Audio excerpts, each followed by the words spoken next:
पर्यटन और अपनी खूबसूरती के लिए दुनिया भर में मशहूर राजस्थान के माउंट आबू के लिए 5 मई 1950 का दिन बेहद खास रहा है।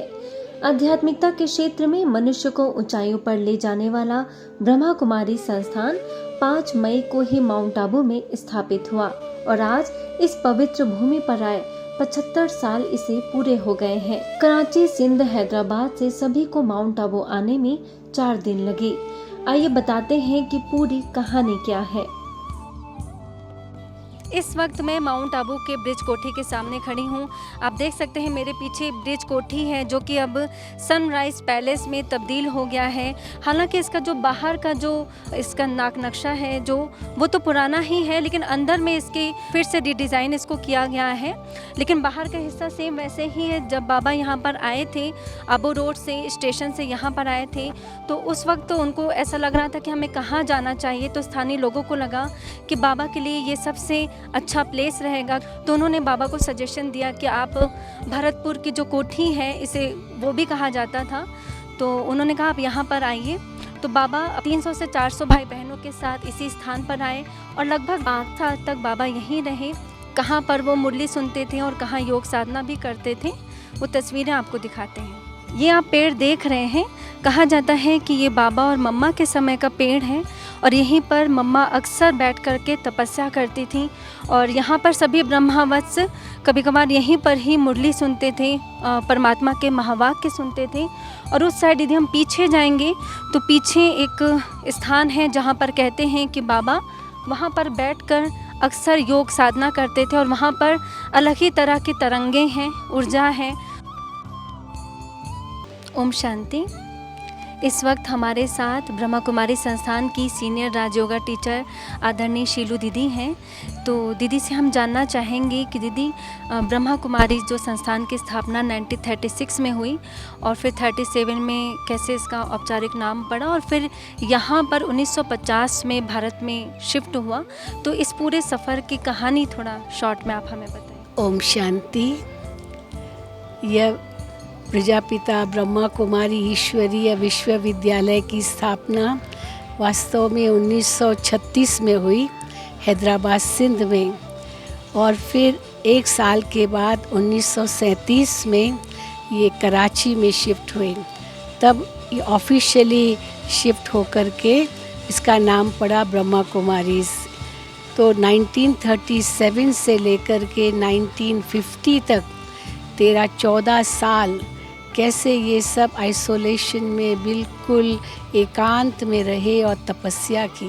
और 1950 में जब भारत गणतंत्र हुआ तब ये संस्था भारत में आई। तो ये प्रश्न था कि कहाँ रहेंगे, क्योंकि कराची में थे और कराची तो सागर के किनारे पर है। तो फिर यही निर्णय लिया कि एक पहाड़ पर जाएंगे। तो ये जो माउंट आबू का पहाड़ है ये कराची से बहुत दूर नहीं है। तो यही निश्चय किया कि आप माउंट आबू में आएंगे। तो माउंट आबू में कई राजाएं महाराजाओं के यहाँ महल हैं और गणतंत्र होने के बाद तो ये सब होटल बन गए या कुछ हॉस्टल बन गए आदि आदि। तो उस समय यही सोचा कि यहाँ भरतपुर राजा की कोठी है वो लेंगे। तो 1950 में, वो भी डेट मुझे याद है, 5 मई 1950 को ये भारत में आए। और उस समय कराची से जब निकले तो सारा सामान लेकर के आए थे और एक शिप उनको दिया गया जिसमें उन्होंने सारा सामान रखा और लगभग 385 भाई बहनें थे जो समर्पित रूप से बाबा के साथ तपस्या कर रहे थे।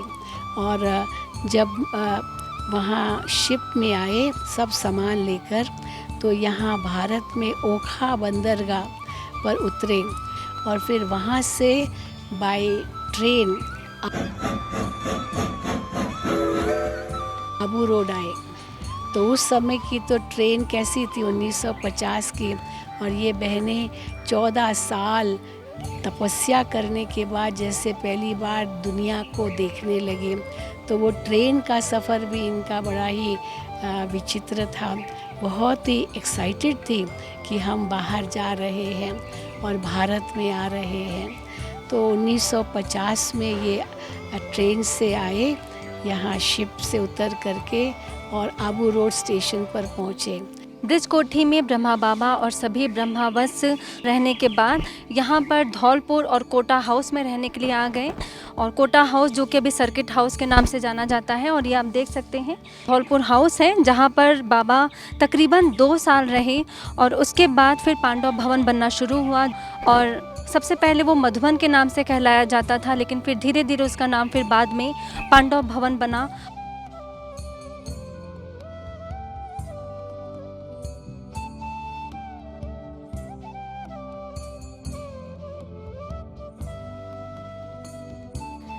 लगभग 3 साल कोटा हाउस और धौलपुर हाउस में रहने के बाद बाबा ने पोखरन हाउस लिया, जो कि बाद में मधुबन और फिर पांडव भवन के नाम से जाना गया। ऐसे ही ब्रह्मा कुमारी संस्थान की कई महत्वपूर्ण जानकारियां व अन्य गतिविधियों के बारे में जानने के लिए आप देखते रहिए मधुबन न्यूज़।